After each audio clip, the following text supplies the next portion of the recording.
All right, we're coming back here today. It's been a while since I made a video, and it's to a bit of a degree, a multitude of different reasons. If you've seen my last video, it was a couple months ago, right when I moved in, and as you can tell, things are a little more set up. We got a new bookshelf, we got some old favorites in new spaces, and today we're going to be talking about some of my the books that impacted me the most. And before I get into that, I got a little bit of housekeeping on kind of things that have been going on, because I don't really post too much on here.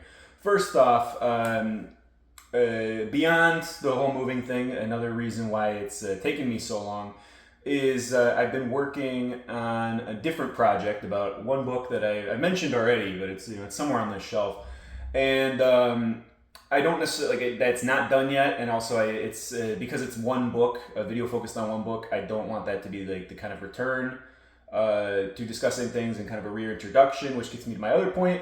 Hello and welcome to any of these new subscribers. It's great to have you here. I want to thank Valentina for shouting me out in one of her recent videos a couple weeks ago. I can put that down below. She kind of shouts out a couple other people.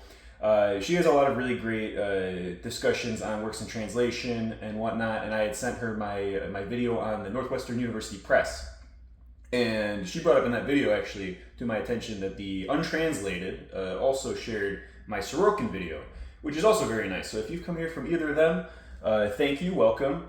And if you've been around since before then, thank you and welcome for sticking around, just as important. But yeah, thank you to those two for sure. It's really great to I don't know, have some words of encouragement when it comes to a lot of this stuff.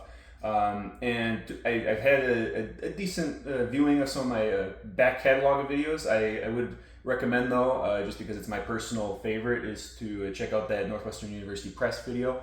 It's titled something like the obscure publisher of works in translation, something like that.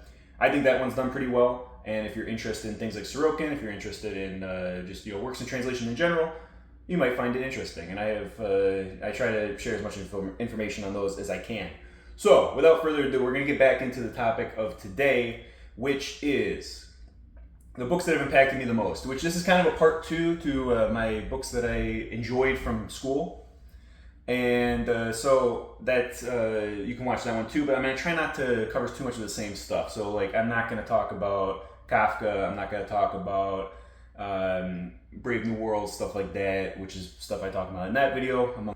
So what makes up the dichotomy for today's picks? Well, these are not necessarily my favorite books, but these are the books that have left a lasting impact either on me and my thought process, me and my taste in reading. So I felt like it would be like a good way. This is a good concept for kind of a reintroduction for some people, and kind of just giving a better heads up on stuff. So let's get to it. I'm gonna try to go a little more chronologically, just because some things play one into the other. So thinking about it, if any of you know, I don't know how much I've brought this up at all on the channel, but the book that got me back into reading as an adult, it's all the way up here. Once again, it is Naked Lunch by William S. Burroughs. This guy, I read this when I was a few months out of college, and it left a lasting impact. I'm trying to remember exactly where I heard about this from. It was probably the Anthony Bourdain series on Tangiers. Well, it's not a series, but his episode that he does on Tangiers. This book, it is really it's so experimental. It came out in 1958. And nothing. It's like the complete antithesis to what you think of when you think of 1950s culture and literature and whatever else. It really is a precursor to the 60s. It's really a precursor to so much more experimental literature. When I reread this at the end of last year, and I got so many feelings of what it's like to read Mr. Pynchon, who. Am I blocking it? Right down here. You're not going to see it, but I felt like, I had just read Gravity's Rainbow a couple months prior, and it felt very in line rereading Naked Lunch. He always gets roped in with the Beats, which I guess, fair enough. He was hanging out with those guys, but he was much older than those guys too. So he doesn't really fit in the same way. What he's talking about is a little different too, but essential part of that movement. And so I went on and I read a handful of his other books. I got another one up there, with a soft machine up there, and so I'll be trying to read that next. But I read Junkie, really enjoyed that. Read Queer, which is a really good one. Read some of his letters. A lot of this too is the psychonautics, which I guess maybe I'll get a little bit more into that as well. But I talked about that in the previous video, which actually I'm skipping around. Where is that? That's a good reminder as I bring it up. So psychonautics, I bring this up vaguely in the books for school. Not that I read this for school, but this is Aldous Huxley's Doors of Perception in Heaven and Hell, which I tell that story in there, which is a little bit why I forgot and skipped over it. When I was 17, this is like winter break and senior year, I was about to go into my senior English class, and I did not know this at the time, but we'd be reading Brave New World, Aldous Huxley's other equally as famous, well, probably more famous to be honest, but I don't know, it depends on who you talk to. That winter break though, without knowing anything, I read Doors of Perception, which is his accounts of his time taking mescaline. It's nonfiction, and it's a lot of the essays on his ideas on psychedelics, his ideas on spirituality, and how those things kind of relate. It was very highly influential as a 17-year-old, and like I said, I talk a little bit more about that, but that was highly influential to a lot of the reading I was doing. I don't do as much psychonautics readings anymore, but you'll notice books around, here and there. But that's just how it goes. I try not to knock them over. I'm learning the new shelves. But I guess I'll put this one back. Burroughs definitely though was the bridging gap between psychonautics. I'd read some of his nonfiction where he's talking about doing ayahuasca or whatever, and then you'd have the fiction like this, which is what's inspired by his times doing those things, and a junkie, and then whatever else. It blurs the line. Not someone to look up to, but then again, how many of these authors should you be looking up to? Probably not many, if at all. All right. So that kind of covers the early days. I tried recording this video like a week ago, and I was not happy with it because I realized I was just kind of rambling about whatever, and I skipped over a lot of books. One I did not talk about at the time, which is surprising, it's sitting up there, is Pedagogy of the Oppressed by Paulo Freire. Maybe it's better to put them down here. We will see. We'll see. I'm learning where to put stuff. It's 3:33, and it will be that way the entire video. Pedagogy of the Oppressed, Paulo Freire. I read this summer after I had graduated college, the year after.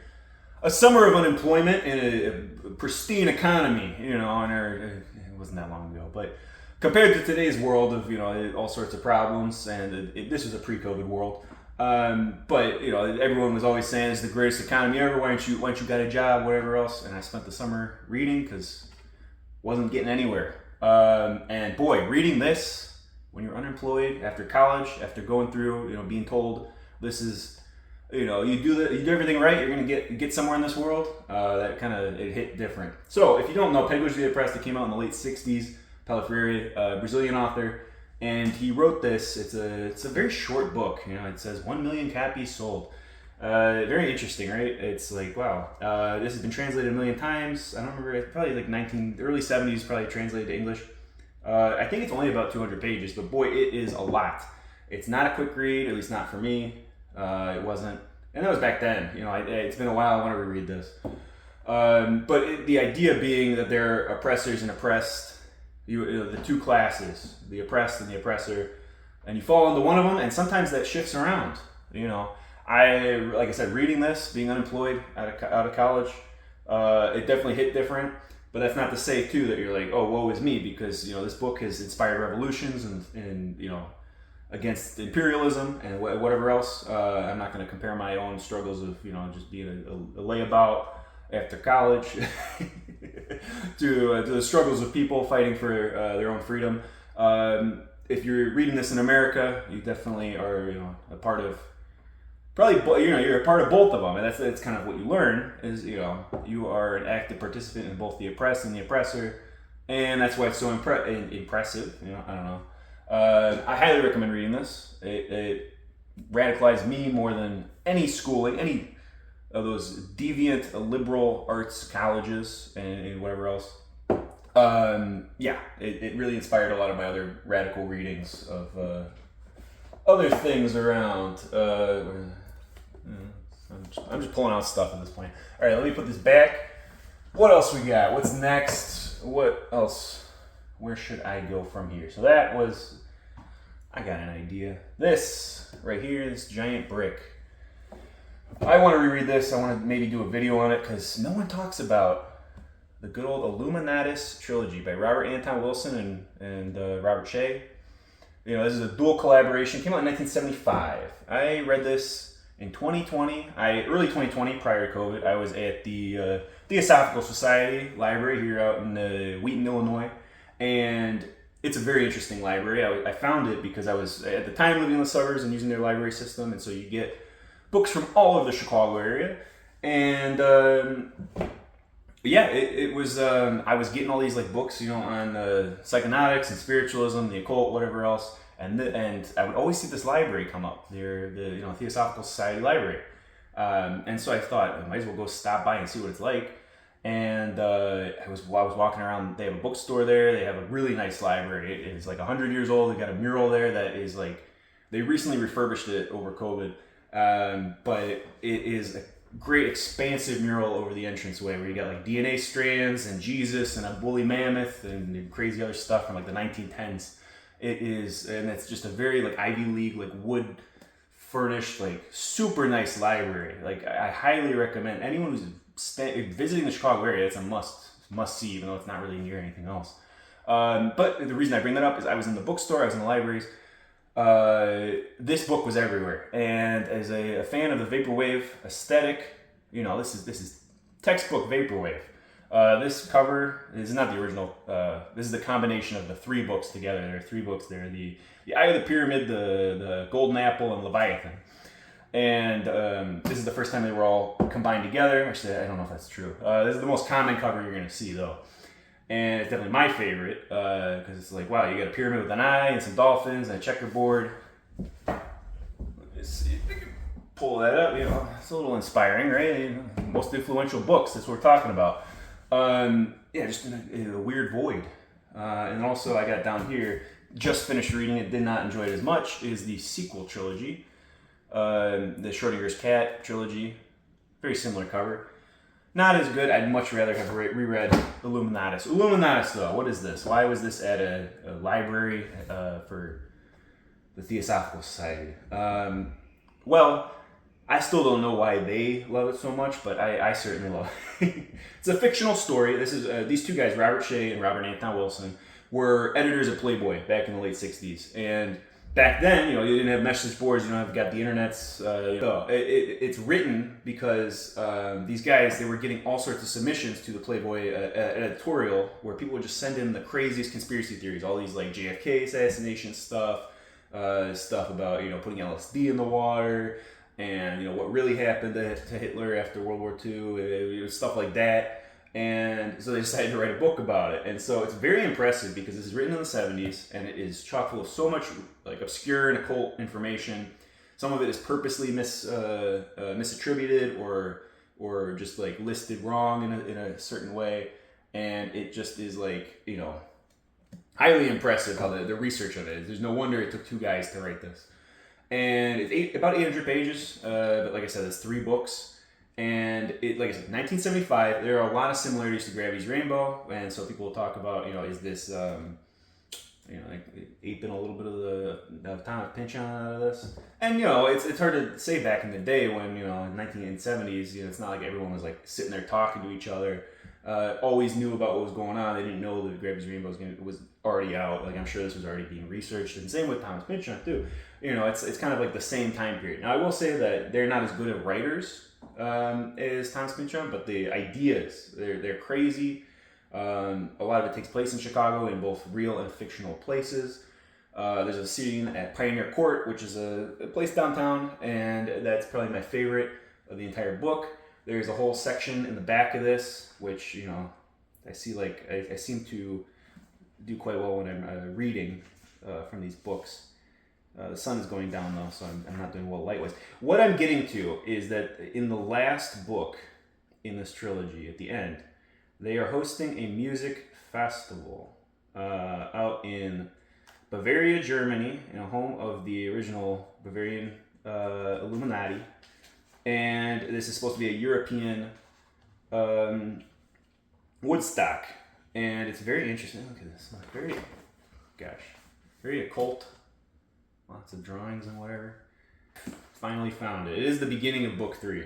So like I said, they are having a music festival in Germany that's supposed to be like, European Woodstock. A page, I think it's 2 pages full of band names, it's such a great one. We got Frodo Baggins and his Ring, The Mouse That Roars, The Crew of the Flying Saucer, The Magnificent Ambersons, The House I Live In, The Sound of One Hand, The Territorial Imperative, The Druids of Stonehenge, The Heads of Easter Island, The Lost Contingent of Mew, Bugs Bunny and his 14 Carrots. I could go on forever reading this. As someone who loves to have a working list of band names and is quite disappointed by many of the band names out in our current world, any of those mommy and daddy indie bands, I'm not going to listen to you. You can't have a good band name. You're going to be a fucking car seat headdress. What a joke. What a joke. Don't fucking name your band that. I'm not listening to that. You gotta... one of the names in here, which I think is very funny, is just Nirvana, which of course is, prior to the band existing. We got the Wheel of Karma, the Grassy Knoll. I'm just kind of picking them at random. It's a little over a page. And then they'll throw in some real things. They'll talk about like Keith Richards got his new band. I don't remember where it is in here, but like random stuff that kind of blurs the frame of reality. But as someone who enjoys a good band name list, I these get a little generic, but they're also like very much like blank and the blank blank kind of like 60s band names. Overall, great book. Not many people talk about it on here. I guess it has its occult following, but in the same way that if you like Pynchon, you like the conspiracy kind of stuff. This is the entirety of that, and I've got a handful of these other books down here too that I need to get to. The historical Illuminatus trilogy. I got the first 2 books down here. All these books are falling over. All right, that's enough talking about conspiracy theories, because otherwise, this is YouTube. They don't like that.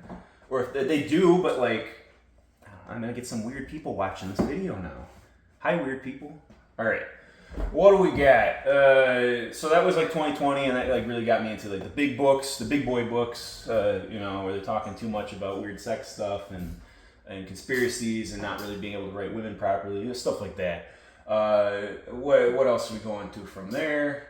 What was another impressive and expansive book? All right, we've got, I guess I'll just go, we'll skip around. I was going to say we can go to one that is a direct reference from Illuminatus. It's A Peace to End All Peace by David Fromkin. I found this at a thrift store, which is not usually a good sign. A book about the history of the Middle East at a thrift store. Usually you're getting some trash, pop, whatever, I don't know. People got paid out by an 8-pack. Talking about whatever, the most garbage takes. That one, the Friedman book or whatever, it's got the Lebanese flag and the Israeli flag. And it's a joke. Don't pick that one up. But I found this at the thrift store for $1, and I was like, the fall of the Ottoman Empire and the creation of the Middle East. Sounds interesting enough. This came out in the late 80s, 89, I believe.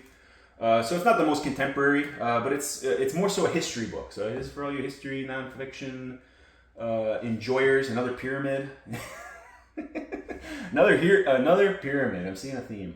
It is, it's about the fall of the empire, fall of the Ottoman Empire, and the creation of the modern Middle East, which is really when the modern Middle East comes to be, is the fall of the Ottoman Empire.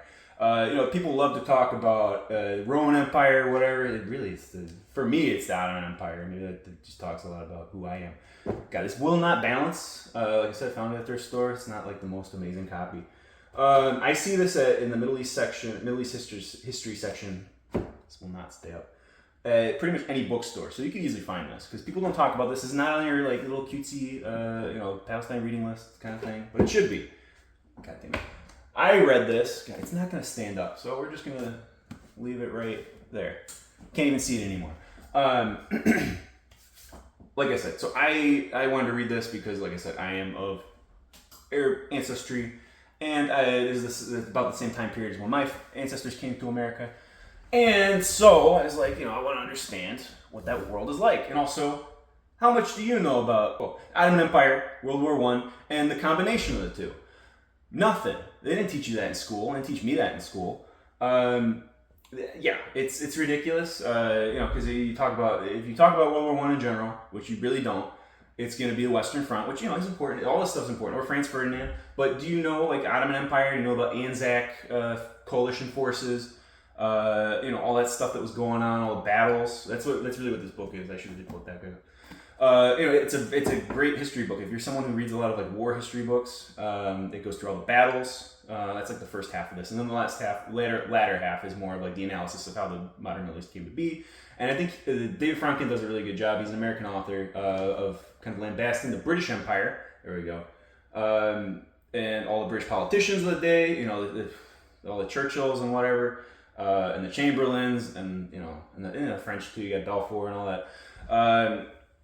Really just talking about the climate of that and how atrocious a lot of those British politicians were, how devious they were, and how they didn't really want to keep Jews in Europe. So I'm doing all this, and look where we're at now.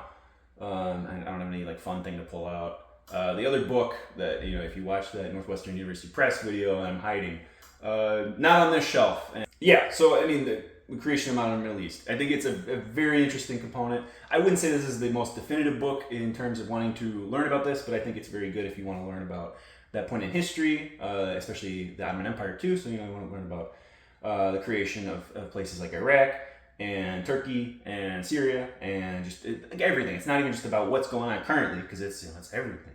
I found it to be deeply insightful. I read this on the train once, and a guy actually came up and was like, "Hey, you're reading that?" I was like, "Who would?" It's very rare that I have someone come up and be like, "Hey, I've read that book too. It's great." But let alone it be a history book from 35 years ago. That's as much as I want to talk about that. Let's see, what I was going to pull out before it's the big green one. It is America and the Cult of the Cactus Boots, a Diagnostic by Phillip Freedenberg and Jeff Walton. And that is, you can just tell from the sound, a hefty boy, and it's actually less pages than either of the last two, I'm pretty sure. This book came out in 2021. If you were anywhere on these internet circles, such as this one right here, you will be quite familiar with American Cult of Cactus Boots, Diagnostic, in which, if I flip to any random page, you're already inquisitive as to what is this book. Oh, there's a good brick. I pulled it right to the Rick Harsh one. I hope he comments. I hope he enjoys it. Let's see, we got so many pages. They're not all just pictures and weird stuff. There's actually blocks of text in here too. What is this book? It is the creative process put into the epic hero's tale. So imagine you have an idea to write a book, and that book then becomes a book, and in that book is the process of how you wrote the book. And now there's a guy on the internet talking about it because he saw some other guy on the internet talk about it. And then the cycle continues. It's very hard to explain. I want to kind of do a video at some point, but it's also, there's a million of these videos out there. People have been talking about American Cult of Cactus Boots a lot, and I don't know how much more I could add to the conversation, but I have read a lot of the external reading. I read Rick Harsh's Eddie Vegas over here, which is a component to this. So essentially the narrative of American Cult of Cactus Boots is the real life, or fictional, I guess, I don't know. The line is blurred. Jeff and Phil are characters in this book, the author and illustrator, and they order a copy of Rick Harsh's The Manifold Destiny of Eddie Vegas. And it has to be sent all the way from Slovenia. This one, not anymore, but if you want to order this, you got to order it straight from Slovenia, and it comes in a precarious package that looks like something that after 9/11 they would have taken away from the post office. And so what happens is, while they're waiting for the book to show up, they come up with the idea of, that's right, I'm going to write my own book. And the whole thing is them producing the book as you're reading it, and it's very metafictional to the extreme. It is so creative. It is. I need to reread it. I read it back in 2022, And it really blew my mind, and it really expanded and kind of ruined other books for me, because your expectation for books is no longer the same. You know, like I said, there's so much here. In some interviews that Phillip's done, he's talked about how, you know, this is a book for the 2020s, and he's really competing with all forms of media, which is, you know, it's how it's always been for the last couple of decades, but there's more than ever. You know, you're competing with streaming movies and, you know, live sports and TikTok and, you know, just the screaming endless void of social media in general, and, you know, whatever else is going on, the existential dread. And so how do you create something that's, or video games, or, I don't know, something fun like that. Something fun. You know, how do you compete with that? How do you make someone sit down and read a book when, you know, they're just mindlessly scrolling through stuff constantly and their attention span's destroyed? Well, you create a crazy book like this, where every page is a little party puzzle. You know, this one just says "the" everywhere. Like, what is the what? Well, you'll find out. American the Cold Cactus Boots. It is a great book, and like I said, I've given it to many people. Anyone just like flipping through. That's why I'm pulling it out so much right now. Anyone who I just have them flip through the book, they're immediately engaged, and they immediately are like, you know, what is this? I want to read this, even if they're not readers. So I really recommend it. It is almost spoiled my perception of independent and small press books, because it's like, oh, are they all going to be this good? And they're not, but, you know, they can't all be winners. I'm highly anticipating the sequel. It's supposed to come out later this year or next year. I forget what Phil said. The great thing is, you know, Phil's on the Cult of Cactus Boots Instagram account. You can talk to them, and then you blur the line even more between the characters of these books and the real people. And it really is just crazy. So I can't really say much more.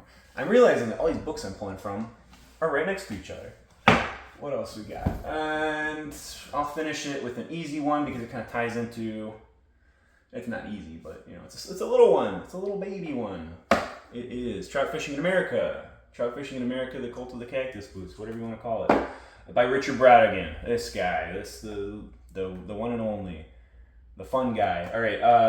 Last video, I did some Brautigan readings. I want to do a video on Mr. Brautigan. I just recently acquired a bunch of Brautigans. I was at a book sale in Wisconsin, and I found this first edition of Dreaming of Babylon, which I haven't read yet, which I already had a copy of here. This is the second edition, so I don't really need two, but I got two. You know, I want to show off the collection, because I'm a little proud of it. I'm not someone to collect an author's entire bibliography, especially the individual paperbacks from the day, or hardcovers like those. But I would like to go through them and maybe read a short excerpt from each of them. So if you were interested in that, let me know. But what is it with Trout Fishing in America? Well, this is the first one I read. I wouldn't necessarily say it's my favorite, but it's definitely up there. Well, I don't know. So far, it's definitely like in the top 2 to 3. Trout Fishing in America, it's a little experimental in what it is. Well, they're all experimental, but like, it's not as straightforward in the terms of, like, some of his books are more of a narrative, and some of them are a little bit more easier to digest, or they're specifically poetry. This blurs the line. And so it really is interesting, because I'm not really a poetry guy. I feel like there's like too little for me to grasp onto, and by the time I finish the poem, it's gone, it's out of my head. I'm on to the next one. Fishing in America, it's just interesting, because within I don't know how many pages this is, 100 and a little over 107, 180, which is actually kind of long for him. He goes through it's kind of exploring the Americana and American ideals in the most absurd and bizarre ways possible. I don't really know if I want to spoil too much of my Brautigan video, but if I can find a little thing. I mean, this is described as a novel, and I don't know if it necessarily, there's no other novel I've read like it. And so it really, once again, opens my eyes to what's possible, expanding your perceptions. Yeah, all these are a little too long for me to want to read right now, especially after how long this video is. But I will in the Brautigan video. He's become one of my favorite authors. Like, whenever I see a copy of one of his books, I recently, last weekend as well, it was a very big Brautigan weekend. I found The Pill versus Sugar Hill Mine. I just remember reading it and being like, who is this Richard Brautigan guy? And since then I've read maybe 4 others of his books. I haven't read everything. I'm not trying to burn through them, because they're very short and they're very easy to read. So unlike a lot of these other massive bricks that took me months, or weeks at least, weeks on to months, this you could read in a day or a weekend. I don't really read books in a day. I couldn't do a video like that, but I could do, I'll read it in a weekend and I'll enjoy it. yeah, he's such a bizarre guy. He's got like such a weird charm to him, and I'm not really like selling it very well without having to actually read it. But like I said, it's not really the easiest one to sample from. I'd imagine people know to a degree who Richard Brautigan is, even if you haven't read him. But I highly recommend. There's some compendiums out there, which I don't own any of those, and I'll go into that in the specific Brautigan video. But I think that's a great introduction if you're looking to just try him out, especially because you get 3 in 1 instead of having to buy little books and then immediately finish them. Yeah, that's about how it's going with this video. So I thank you if you made it this far, and if you find any interest, this should be a good like rounding out of my tastes and interests. If there's anything you think is in line with these books, I'd be happy to hear. Boy, I'm just making a mess of the shelf. I'd be happy to hear if you enjoy any of these other books as well. If you've got similar books that you like and think that maybe I would like, it's always great to hear. So without further ado, I hope you have a good one. And I'm hoping to put out videos a little more sooner than as this goes. But, have a good one.